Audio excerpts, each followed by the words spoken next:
And then very early, you started to measure yourself as a kid playing football. Oh, he's faster than me, but he doesn't run to the ball every play. Wow, he's stronger than me, but he won't do the necessary things that he needs. And that started young. And from there, this fire started to kick in to where I realized that I may not be the most athletic, but I don't know a person that's willing to give what I'm willing to give. And I became a problem.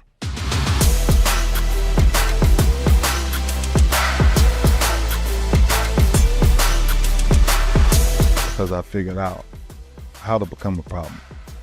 Do the opposite of what everybody else is doing.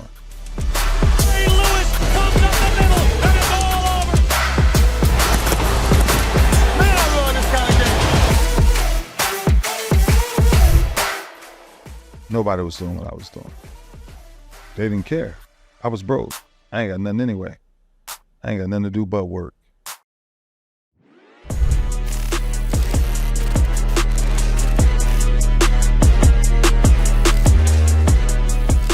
Hey everybody, it's Brandon Dawson. Welcome back to another episode of Building Billions. Hey, look, today I have a spectacular guest.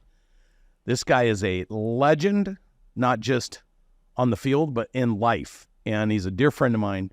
And we're going to be chopping it up today, talking about health and wealth. We're going to be talking about business. We're going to be talking about all sorts of things. So I'm very excited to introduce a dear friend of mine, Ray Lewis, number 52 on this podcast, Building Billions with Brandon. Ray, welcome to the show. Brother, so good to see you. Always good to be back.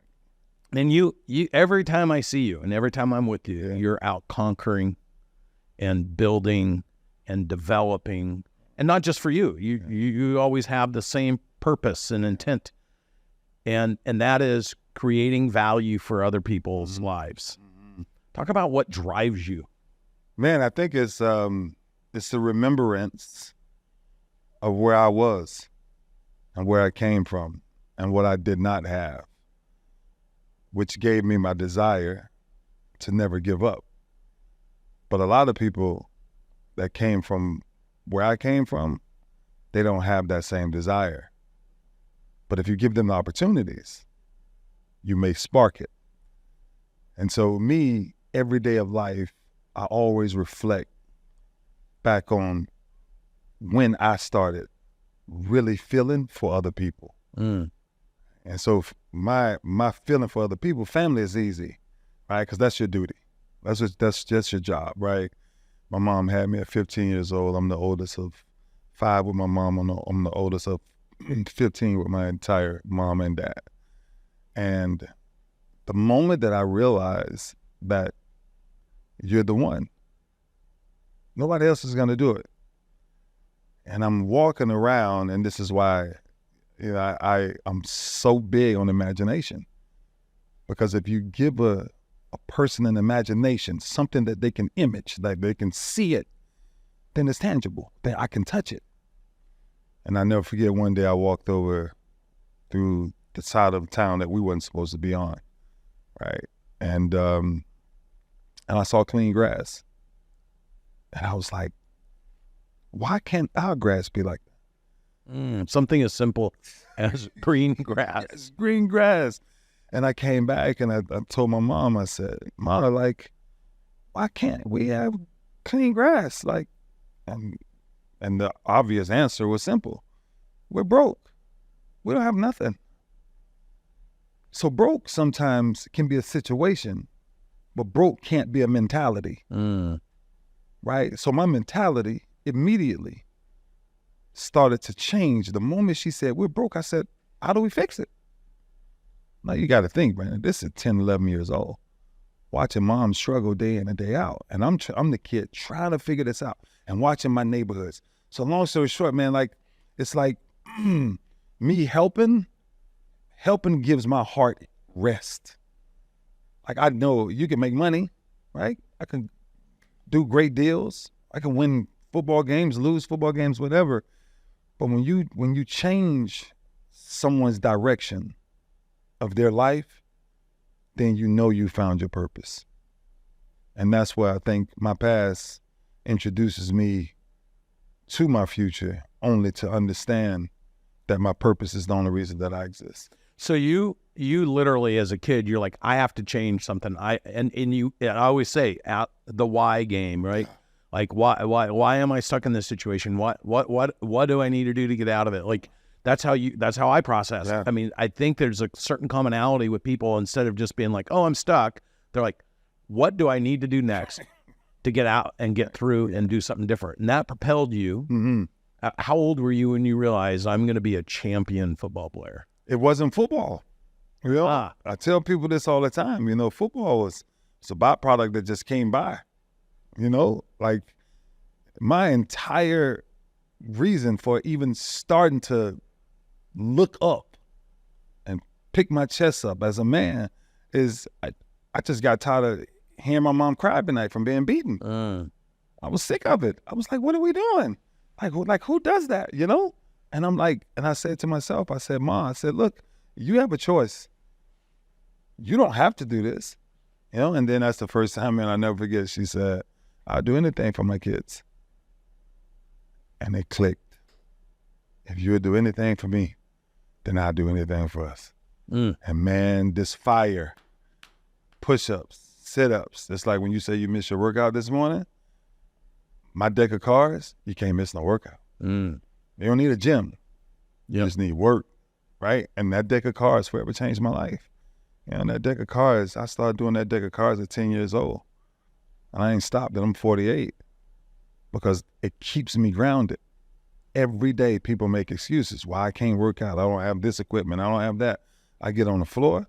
I put a towel down, grab my deck of cards, and I just ran through 330 sit-ups, 375 push-ups quickly. Hour, boom, done. Yeah. That started at 10. That is what made me say, I don't judge myself with nobody. Back then, I wasn't judging myself against nobody because I had nothing. So there was nothing to judge, right? I wore the same pair of shoes for 7 years. I wore 2 pair of jeans. So it's like I never had nothing to judge off. So my standard was already set that nothing, no thing can tell me I can't do what I want to do. And man, I kicked it off and every day of my life, with my sons, I send them their workouts every day and they're like, Dad, like this is insane. I'm like, that's what life is. If you want to chase something really, make it insane. A lot of people walk in the gym to walk out of the gym. I walk in the gym to not want to go back. So now it's a bigger decision. And that decision over the course of my life is what has defined the way I see life. One of the greatest people I think to sit with was like Kobe, right? When me and Kobe had these conversations, it was scary how we looked at each other and saw it. Raised totally different. But the Mamba mentality, the no excuses mentality, that's a mindset. And then it becomes a lifestyle. And once it becomes a lifestyle, that's who you are. The level of intentionality. Brandon, I'm telling you, if you don't get up every day and intentional about something, you fall on the lone nerds. You got to get up and you got to be ready to move. Where people fail is people worry about the vertical. The vertical gonna always take care of itself, even when you're gone. The one thing that won't is you. And we stop moving. So that's why health, for me, is like number one, right? 14 years old, I walked in my grandmother's house. I was like, Grandma, I'm not eating no more fried food. I'm not drinking this Kool-Aid. I'm not doing all this stuff. Why? Because at 14, my abs are so sick because I was working every day, not because there's 2 types of abs, show abs and work abs. You see some show abs, that's like, whew, can't last 30 seconds. Show me work abs, I tell you a man who put in work, right? And so that mentality, when I told my grandmother and them, she was like, you're gonna starve. And I was like, okay, I will starve. And I ate a bag of candy every day for my food. for years, because I was so engaged into changing my surroundings. And the only way I was going to change them, then I started to really understand this, and a business partner really helped me out with this. He said, I don't think the goal is to change your surroundings. The goal is to create something that you can get them out of where they are, right? Lions roam the Serengeti 12 miles or more. They don't stay in one area, right? Because they're always hunting. And their hunt is to protect the pride. Where my hunting protects the pride. But I had to leave there. So how do you leave there? You got to go to college. You got to get out of here. You got to figure it out. So me and Cole was like, what? And then he looked at me one day and I looked at him and I was like, bruh, nah, there's no weakness. None. And that's what I think the development of a legendary, is the only thing I'm chasing. And it's not legendary in man's eyes. I want to hear the good Lord say, well done, my good and faithful servant. That's why I live. That's why I get up every day. So when you think with all the things that you've been working on because we're going to talk about inner city kids, we're going to be talking about minority-owned businesses, we're going to be talking about health and the importance of it. We're going to be talking about wealth and the significance of that, especially if you're investing it back in the other elements. What was your moment where you're like, I need to get out in order to go create impact? And how did you, what was the start of, oh, I can play football? What was that starting process? Yeah, so 1985, long story short, I always went to this park, right? And I would stand on the gate and I would just hold on to the gate and I would watch these practices every day. I mean, Brandon, I would get out of school and I would go over there. My mom was like, you better be home before that light comes on, right? That was the rule. And I would sit on this gate and just sit there for hours and watching every practice, literally B squad, C squad, D squad, A squad, everybody. And then on Friday nights, there's this Lakeland High Schools at Bryant Stadium started playing every Friday night. And one of my favorite players was this guy named Willie Buford. They called him Skeet. He's my best friend right now, right? And I'm like, Skeet. And I asked him, I said, one day, I never met Skeet. And I'm like, can I meet Skeet one day? And so I jumped the gate. And I remember he was walking through and he was about to play, I think, Plant City. And he was walking through and I was like, Skeet. And this guy grabbed me. And he was like, no, you got to get out of here. And I was like, I just want to meet. And he was like, get on the other side of the gate. And I was like, all right. The Lumberjacks was practicing. First squad I played for in 1985. And these two twins, Head and Biscuit, was their names. And Biscuit came over to the gate and he asked me, he said, why aren't you playing football? And I was like, I would love to. He was like, really? So play. I said, no, I can't. My mom wouldn't allow that. I said, first of all, how much it cost? He was like, $15. I said, we ain't got no $15. There's no way I can ask my mom for $15. And then he was like, let me talk to her. I was like, absolutely not. You're not talking to my black mother who's walking in with all the problems she got right now. Absolutely not. And he was like, no, you really should let me talk to her. And then so fast forward a few weeks later, he ends up coming to the house, and he says, he walks in and my mom was like, I'm not talking to nobody. I don't want to hear nothing. He ain't playing no sports. And then I went out in the yard and I started playing football, and he came out and he says, I got it. I said, what? He said, you're going to be playing football. What? He was like, yeah, I'm going to pay the $15 for you. Boom. It kicked off. My mom made it to my entire Little League and high school career. My mom made it to one game because my mom worked every day of her life, you know? And And I never forget a 75-yard touchdown on a faked the reverse to him. And I went 75 yards, and I ran up to my mom, and I gave her the ball. And the ref was like, oh, we're going to need that, son. But I got the last jersey, man. Like in 1985, I have the last jersey. You got to see these pictures of it. It's epic. The jersey was so tore up. It was so bad. And I was so proud of it. I wore it every day. Even when at home, I never pulled it off. And that's when my journey of seeing this light, of saying, wow. And then very early, you started to measure yourself as a kid playing football. Oh, he's faster than me, but he doesn't run to the ball every play. Wow, he's stronger than me, but he won't do the necessary things that he needs. And that started young. And from there, this fire started to kick in to where I realized that I may not be the most athletic, but I don't know a person that's willing to give what I'm willing to give. And that started young. And this taste got in my mouth to where every day I would come home, my mom was like, boy, you gonna hurt yourself. I used to be on the floor, push up. Just, I used to feel pain. I used to just say, I hate pain. I used to just get up. And then when I started to get in high school and stuff, it turned into a whole nother different thing. Because now you become a walking threat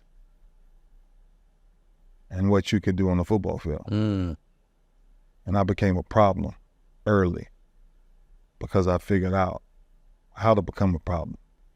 Do the opposite of what everybody else is doing. Nobody was doing what I was doing. They didn't care. I was broke. I ain't got nothing anyway.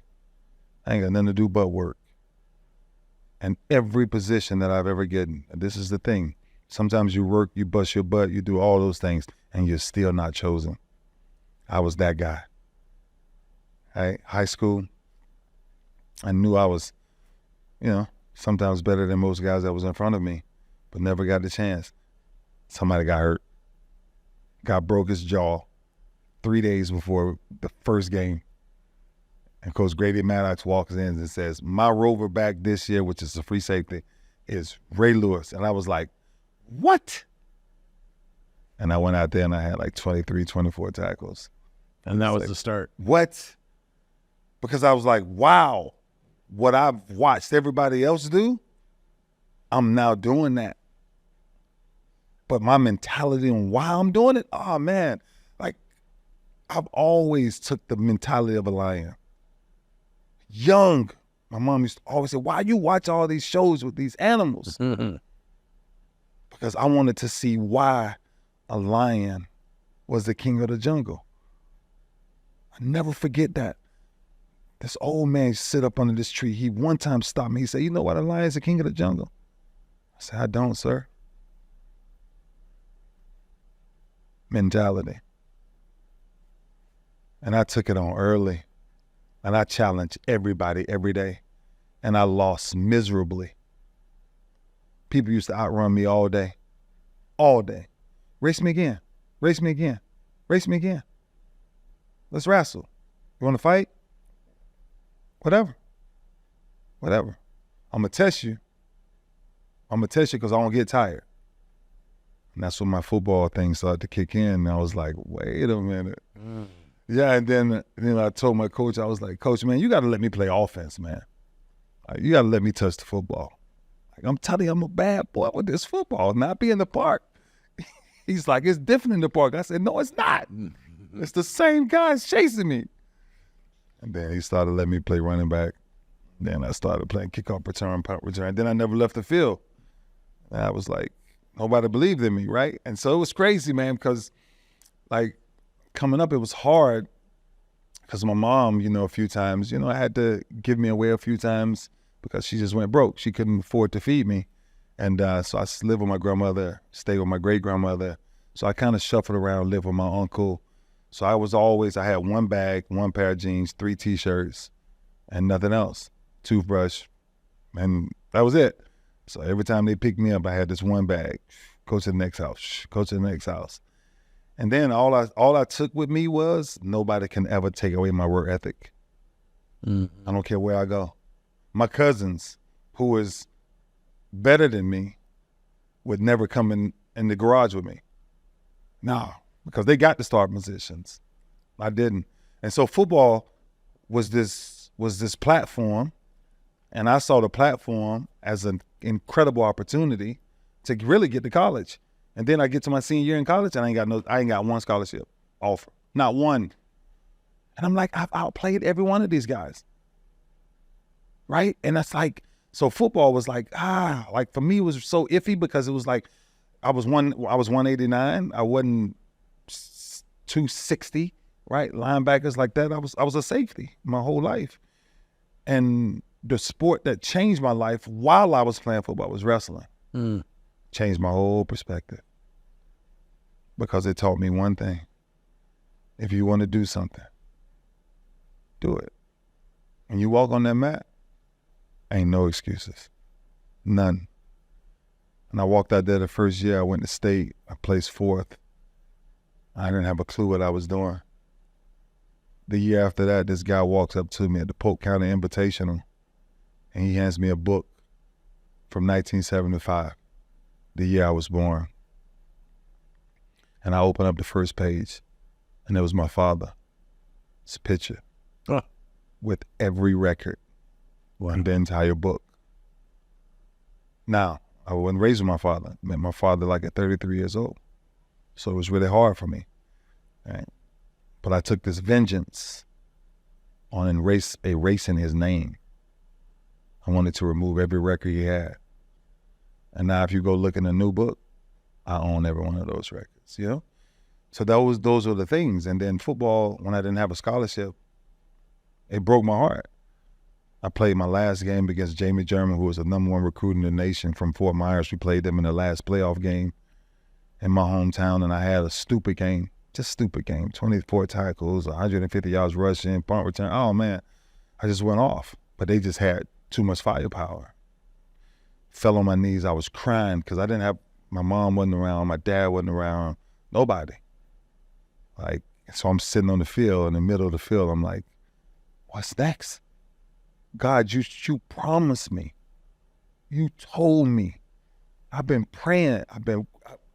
You right. And next thing you know, 4 days before signing day, the University of Miami was at that game to see Jamie German. They was at that game to see Jamie German play. And Art Kehoe and Dennis Erickson caught a glimpse of me. That's why my motto in life, tell my kids all the time, I tell everybody, you're always being watched. Yep. Even when you don't think you are. Next thing you know, 4 days before signing day, I get a call. They call the high school. I walk in the principal's office, and everybody in the office is crying. I'm like, why is everybody crying? Like, what happened? Right, like what just happened?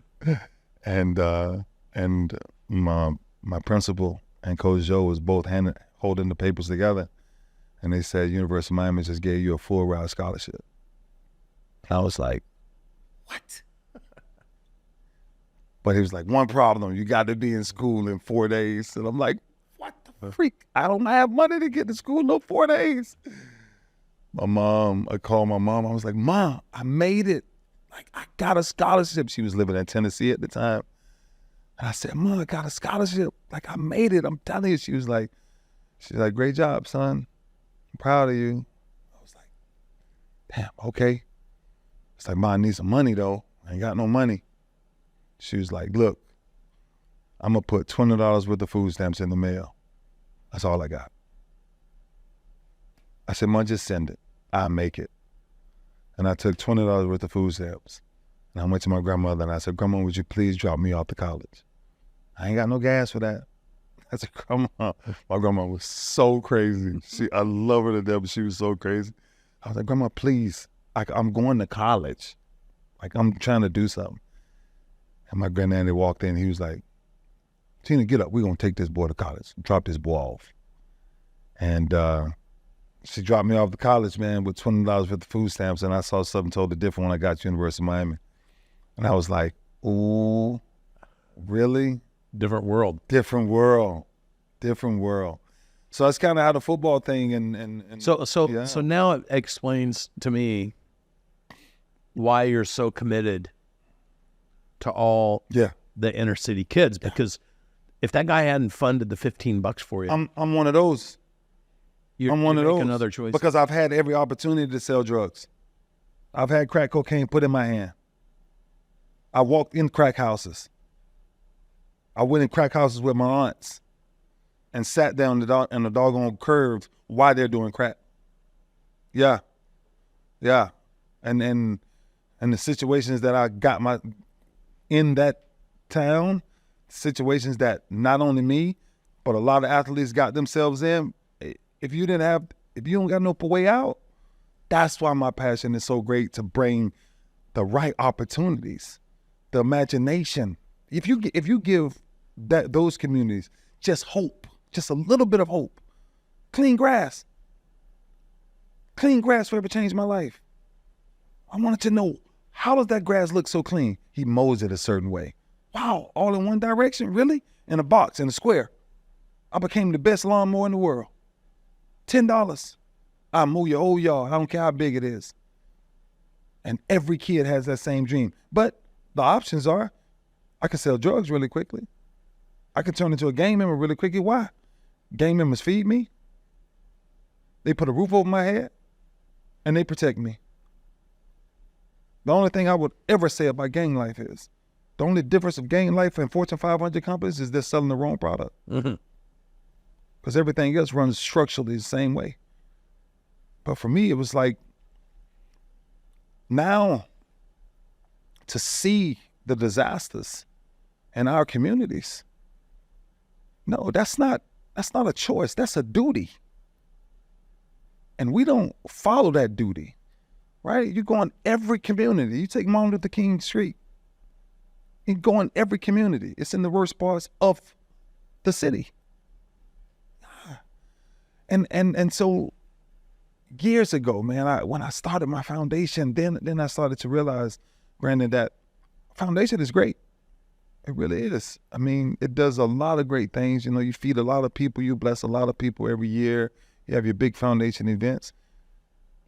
And if you really want to do something, you got to give them much more than just a few days of it. You got to feed them. You got to house them. You got to educate them. And the biggest thing you got to do, you got to mentor them. You got to teach them. They don't know. Like, a lot of athletes that came from these types of neighborhoods, I guarantee you, has my exact same story. Because I've talked to most of them. Same story. So what made me different? I think my faith overrode everything. I was crazy enough to trust that God was so real when I had absolutely nothing. So then I said, if I can teach that. So I started practicing that. But I stuttered really bad. So people didn't like to hear from me. And then I started to go through other things to figure out a way to beat my stuttering. So when I started watching television, I would recite when somebody speaks. I would get close enough to the television. My mom would say, "Get away from that television, you're going to go blind." And I used to sit in front of the television. I used to just repeat words. She said, "Don't do it." And I used to just flow, because I always thought, right? And all of these stories of triumph or trials, that's the only reason I'm starting this other thing that I'm starting, right? That we've been talking about, my other show, 52 Cards, because everybody got a deck of cards story. When they didn't have it. These communities, the only reason people don't invest in these communities is because they're afraid to go in these communities. I'm not. I'm from there. There's nothing that the streets can teach, nothing that I haven't lived. And that's why the passion for me to go back and build IOA, Imagination, Opportunity, Access. Because if you give them that, everybody won't do it, but the right ones will. Yeah, I mean, and what drives you is you lay awake at night thinking about all those little boys that somebody needs to show up and try to convince mom and be willing to invest a little bit into, and it could change their whole life forever. I wish I could show you my phone right now. This young kid, he won't mind, but this young kid, Chase, right before my son passed, he called me. He got in touch with me, his mom, and his father had killed himself, committed suicide in his house. And Chase is this 13-year-old kid, so incredible. And he was like, my daddy's gone. My father's gone. Mr. Lewis, I don't know what to do. And I said, look, I can't replace a father, but I can be daddy. And every day of my life, Chase texts me every day. But Chase is the same story of hundreds, just like Pedro. Pedro, my son, in L.A. Pedro, parents gave him up when he was 13 years old. He lived in a friend closet for the next 10 years. And we met at a hotel in L.A. And he just ran up to me. He says, your videos changed my life. I said, really? He said, yeah, because you didn't give up. He says, I changed gang life. The next thing he said, would you be my father? I can never replace a father, but I'll be your daddy. And now that son spent this past Christmas with me. That son shares these intimate things that these kids, a lot of them are like that, B. There are so many, man, that we're just, they're just surviving. They're in survival mode. That's why gang life is so relevant for most of them, because it's survival. And my job, our job, is how do we get to them? How do we supply them with the right education? If you don't have education, people say education is school. Education is not school. Right? Education is figuring out the things of life. How do you work through life? And that's what keeps me up every night. Because I got, 50, 60 texts to get through just to keep these kids motivated. Just to keep them to not commit suicide, which we had one of the highest rates of suicide rate from men from ages 25 to 55. We had a 55% increase. Wow. On suicides this past year. So we're losing men, right? And I truly believe that the attack is on the man. You remove a male lion from a pride, the pride is in jeopardy. You remove a man from the house, family's in jeopardy. You don't have to ask me. I live it, and I've lived it. I buried my son to stupid and senseless stuff that all these cowards are creating. Drugs and all this stuff that kids are just trying. And yeah, it's like, you lose a child, perspective changes immediately. What is my purpose? Why am I here? What do you want me to do? We missed it. It's money. Man, I want to make a bunch of money. Man, I'm going to have the biggest. I don't want the biggest house no more. I had all that.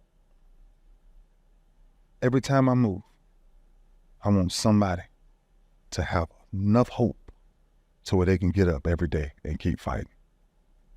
Everything I do, every business I create. Well, and I see it because you and I have spent quite a bit of time together over the last couple of years. I mean, you guys have made some huge investments, almost 1 million square feet in Ohio, where you can cycle kids from all around the world through give them skill sets, up level their belief about what's possible, give them the skill sets, expose them to you and your friends and other people who are contributing to their success. You and I are working on some programs for inner city to give those kids tools and skill sets. When you think about, when you think about that move, all of a sudden you've gone through all that. You go to Miami, Mm-hmm. and now you go into the pros, Yeah. and you just conquer. Like you're a madman who's on a mission to conquer. Yeah. If I would have met you back then, what would we be talking about? I think it was simple. I took all sports, and I took the game of football very early, and I made it a one-on-one battle. And the battle was not against nobody else. It was against myself. And I said, at 17 years old, I may be the greatest hurricane to ever walk up out of the University of Miami. I got to the Baltimore Ravens. I said, I'm telling you this. I may be the greatest defensive player you've ever seen in your life. They was like, what? Marvin Lewis was like, what? Maxie Vaughn was like, what? I was like, trust me. You don't have to trust me. Let my work show for itself. So if you would have met me back then, the only difference was now is that my target is different. Right? My target then was I'm dominating anybody that's going to play against me. And guess what? I'm going to lose. But I love the war. Yeah. Like, dance with me. Like, I like to dance, right? Like, when God tells me he can block me, you may get me. You may win, but I promise you, 9 out of 10, I'm winning, right? And now the target changed. The target is now take that same approach where I once studied what Peyton Manning was going to do. And when they was in 2x2 and the back came in motion, like, what was going to change? And that was the backside, the 3x1 screen that was going to come. Right. It calculates that quick, right? Because I'm so dialed in. And now I went from studying football numbers to studying street numbers.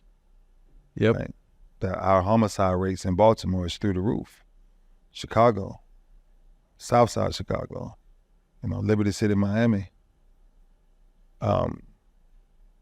Detroit.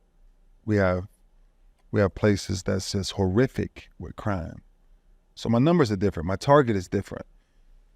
But the competitiveness, because I spent enough never time, stop. it's never stopping. And I realized, tenacious. and this is why me and you are here, because I realized when I was playing football, you asked me what's the difference then and now.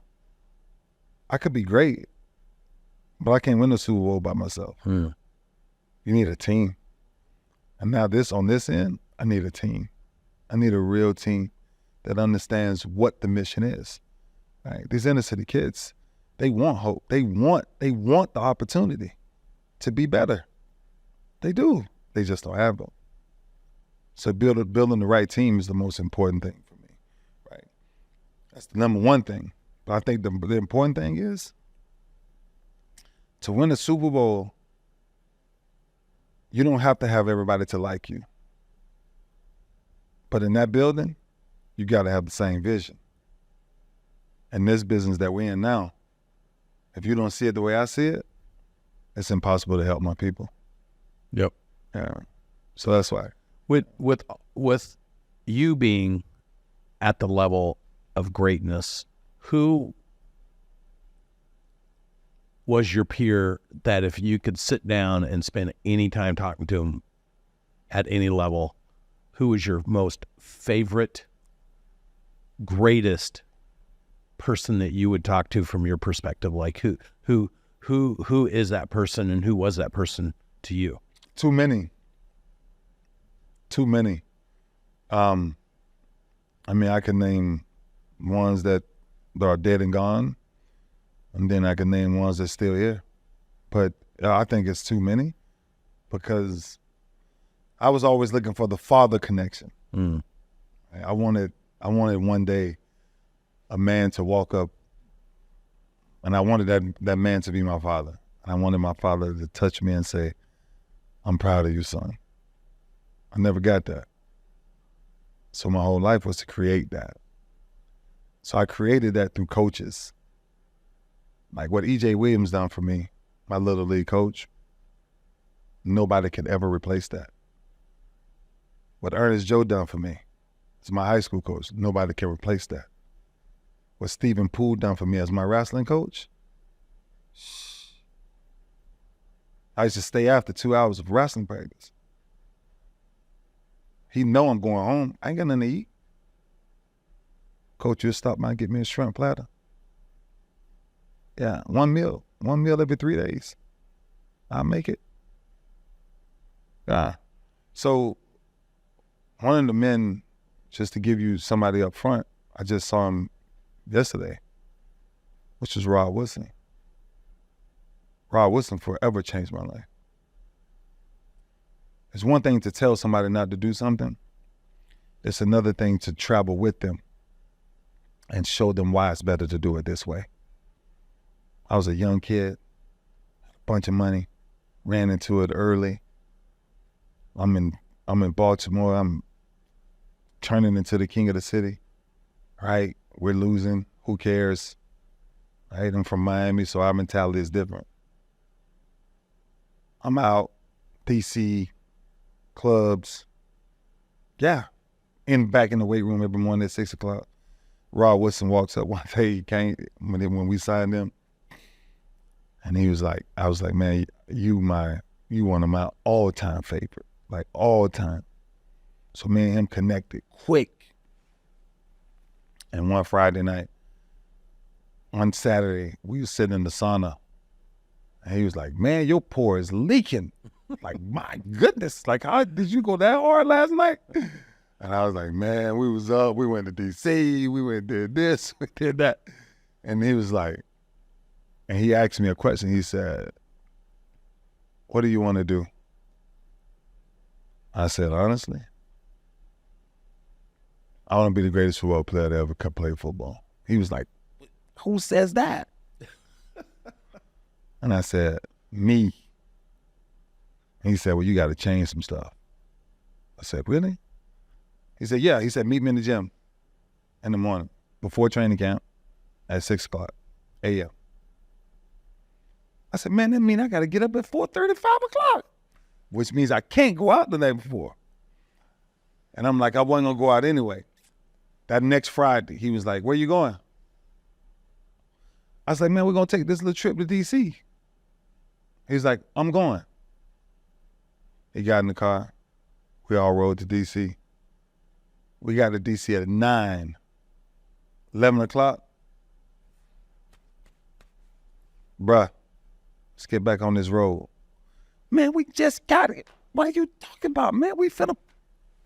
Bruh, let's get on this road. I ain't been back since. I understood quickly.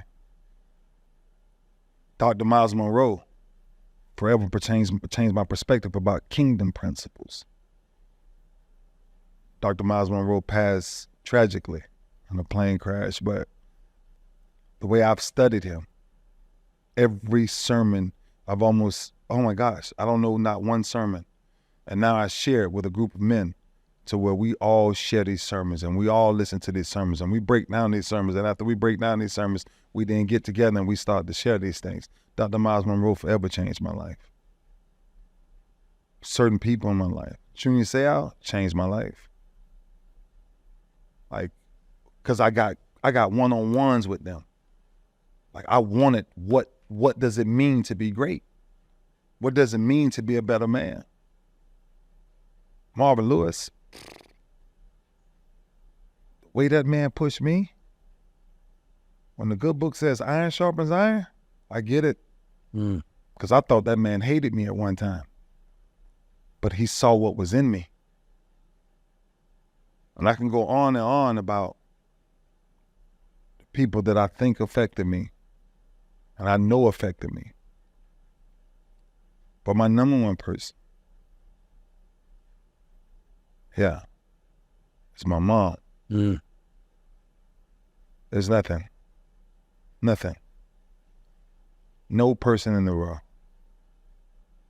can ever display to me the strength that she showed.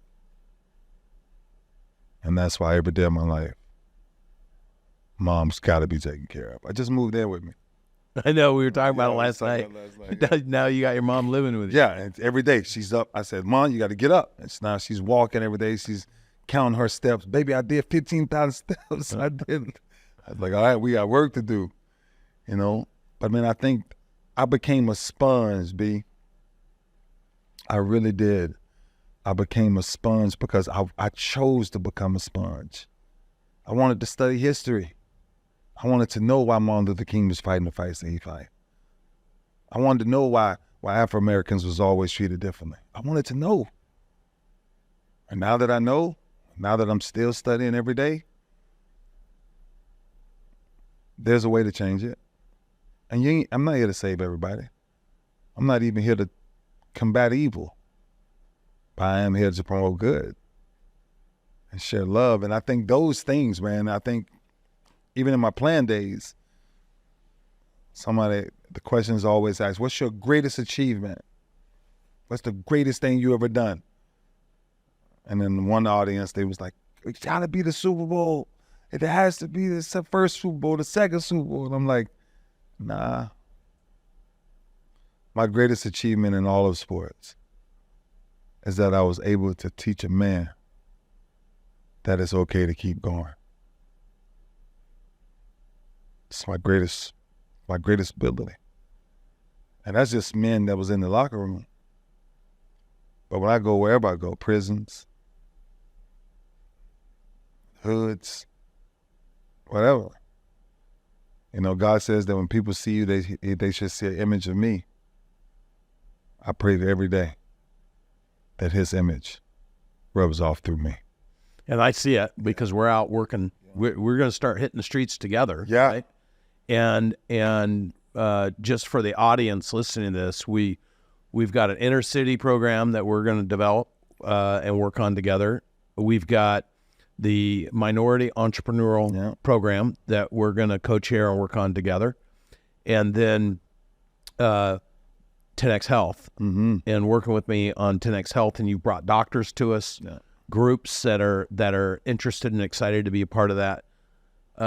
To you, it all ties together, right? The health, the wealth, the wellness, and that combination of all that driving impact into your target, which is doing the same thing for the right people that others did for you, and showing people that opportunity and that light.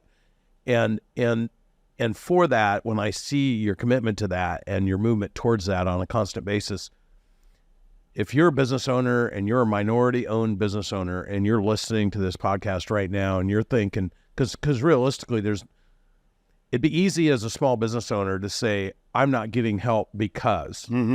But the truth is almost no small business owner is getting help no matter where they're from. Right. It's one of the hardest things to do, and it's one of the hardest things to be. But already, if you're a minority business owner, there's already certain things, headwinds that you have to deal with that are different than some other business owners. And you and I are working together to identify those headwinds and to create tailwinds for those people.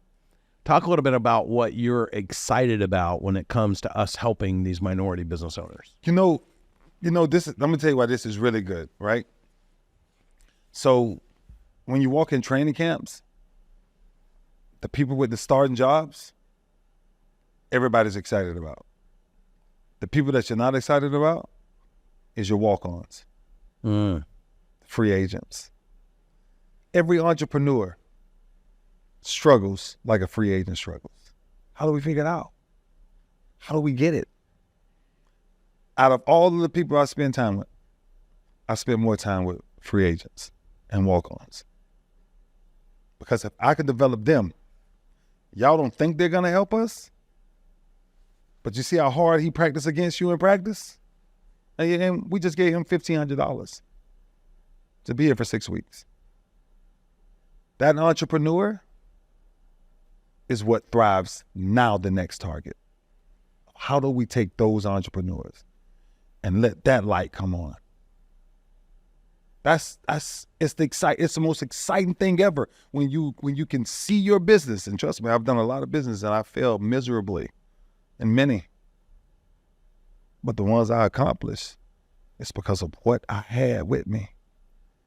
And that's what I think for me, even when you talk to them, most of them are just looking for direction.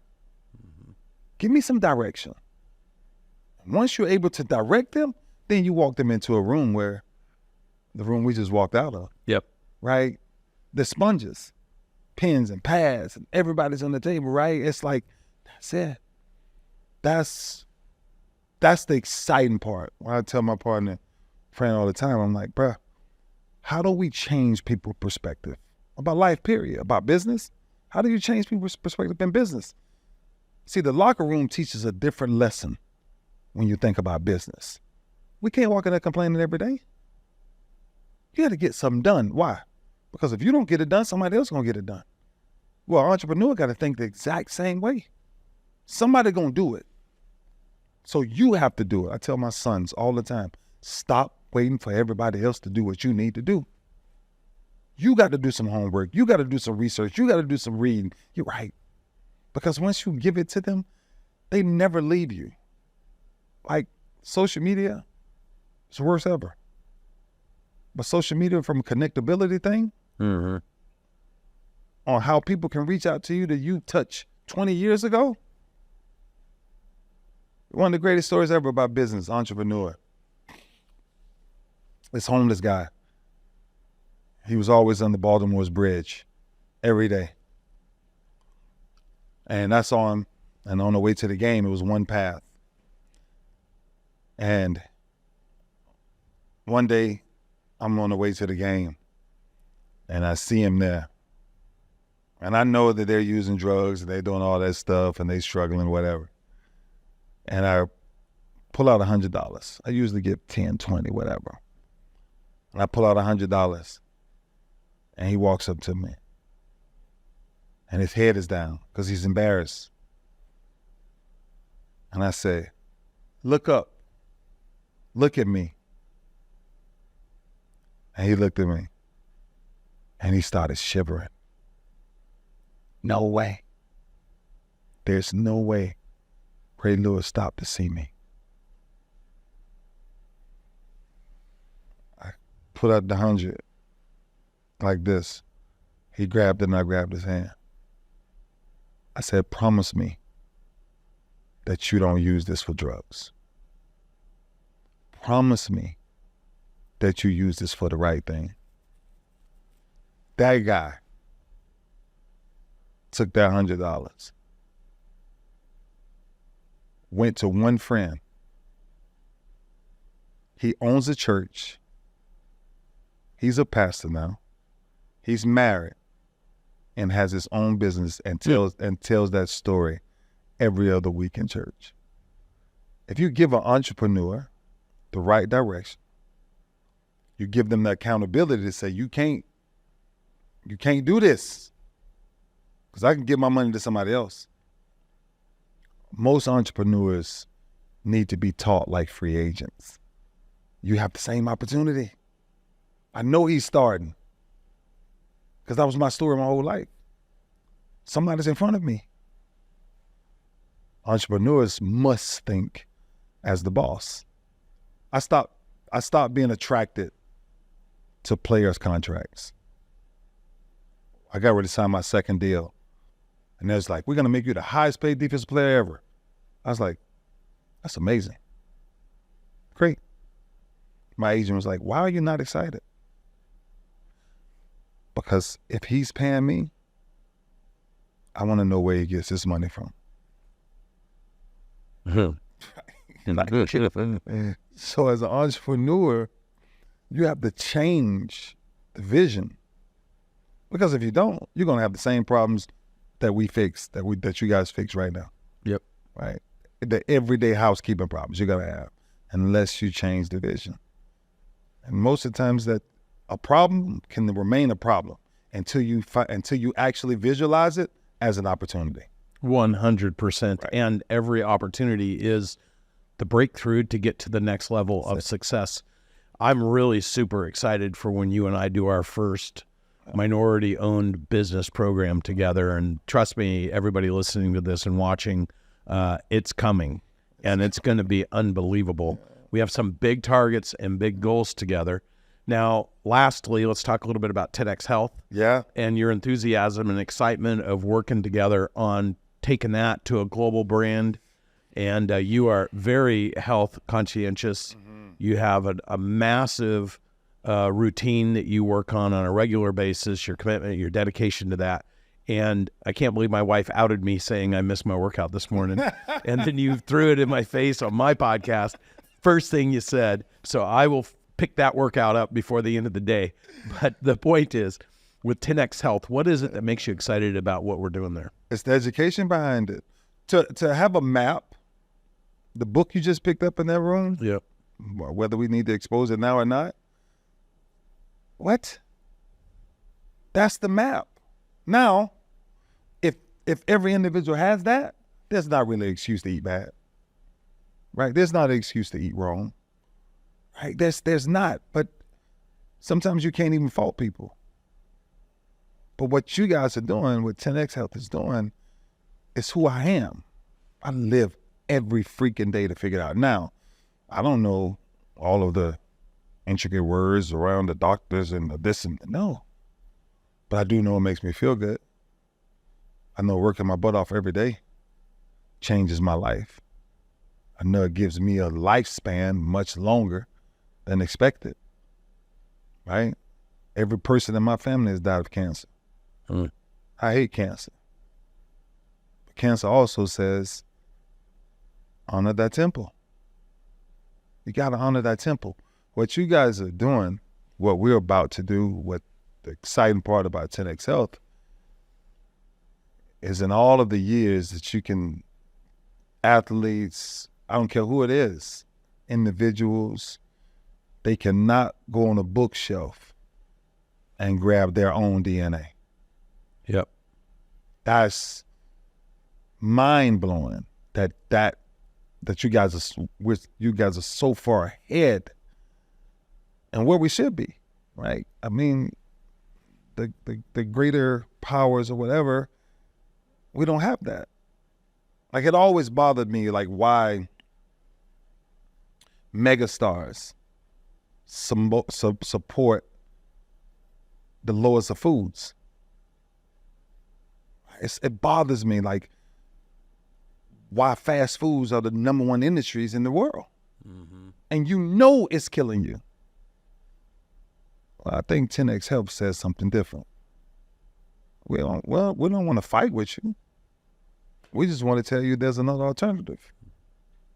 And I think the alternative and letting you see people, it's like seeing your body every day, right? And one of the biggest things I used to say, stop waiting for the doctor to tell you who you are. You do homework on yourself, right? I'm O positive, right? One of the rarest blood forms up, right? So there's certain things I shouldn't eat, right? My partner tell you, like, I gave up meat 20 years ago. I don't know the last time I seen some beef or pork. Why? Not that it was great, trust me. I ate it every other day. But does it actually maximize where I'm trying to go in life? Nah. And I think with what 10X Health is doing, if you give anybody the blueprint, then it's up to them. It's like walking in training camp. Everybody gets the same playbook. Now, who spends the most time with it? Because that's what we give them. And that's why I think my correlation with what you guys have and how the brands match, I think it's because of what I can teach based off what I've lived. I live this every day. I'm the last athlete that's gonna get done playing the game and walk around with a belly. Really? I ain't doing that. I work too hard. You think I'm gonna give up 30 years of work? Oh, and then the biggest excuse is, oh, I ain't playing no more. And there's life. And I think from educating people the way you guys have eloquently put it, it's a different thing, man. And I just wish more people was more conscious of not what they look like, but what they feel like. That's what my greatest thing is. Like, you're never going to see me walk around with my shirt off on Instagram, You know, I don't need to show my abs because it's two types of people. People who want to be seen and people who don't need to be seen. People who working on themselves. That's what I think I got from the education of 10X Health. And you give people a chance to work on themselves. You got to read your own book. I never forget my partner, Fran, said when we was back there, he was like, man, that big old book for one person? Now think about this. Think about how many times you see a big book and it's titled something and you're like, man, I can't read that much. I can't read that book. That's a big book. But imagine reading that book and that's you. It's crazy. Crazy. If you don't want to read that, then life or we can't help you. You know, it's like, give me that. Like, I'm like a little kid. I'm like, I was going to tell you enough, man. Let me get mine done ASAP. Yeah, well, we're doing it. Right. Do we have the kids here? If they do, let's get a couple of them for these guys. Yeah. Look, you know, Ray, I know you've got to get to L.A., and you got a lot of stuff going on. Yeah. You and I are going to be doing quite a few things together, and you're such a great example. And the intensity, I don't know, if you're listening to this or watching this, depending on how you're participating with us here on the B. Dawson. If you're watching this or you're listening to this, Building Billions with Brandon, I don't know if you can feel the intensity, but I see the damn intensity in his eyes. And this is the real guy. If he's going to do something, he's going to do it with the greatest amount of force and impact. And I promise you that the things we're doing together, you're going to start hearing about it. We're going to want you to participate with us because there's so many people that need guidance. They need assistance. They need help. They need encouragement. Yeah. They just need somebody to show an interest for some of them to inspire them to be greater tomorrow than they are today and to give them a little bit of hope and wisdom in order to do it the right way. And this is something that I am unbelievably excited to do with you. And I know we're going to impact millions of people. We're going to have fun doing it. It's not just going to be in the U.S. It'll be all over the world. Yeah. And some of these announcements that we're kind of giving a hint on will start coming out over a short period of time. And look, the way that this podcast and YouTube channel grows is by you sharing, liking, commenting. If you're somebody listening to this, you're like, man, whatever these guys got going on, I want to be a part of that. I want to support it. I want to be a part of it. I want to contribute to it. Leave a comment, and my team will connect with you. And as we're rolling these programs out, if you're a business owner, you need assistance, you need help, leave a comment. If you're an individual and you want to help these kids, leave a comment.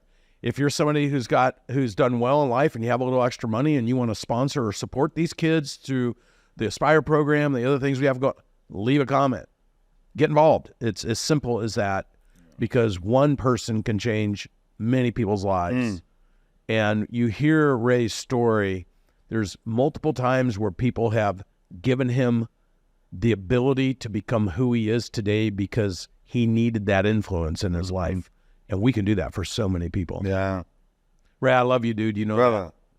Love sitting with you. I love spending time with you. And I'm going to love creating change with you. We got a lot to do. A lot to do. And I know you're going to push me to be. Oh, man. No other way. That's why you can't miss no more workouts, B. Like, you got it. If we're going to commit to it, we got to commit to it. We got to live it. It's a lifestyle. It's just a lifestyle. That's why we're going to have to create some decks of cards. I'll help you out. Don't worry. I cannot wait. I got you. Honestly, you can't wait.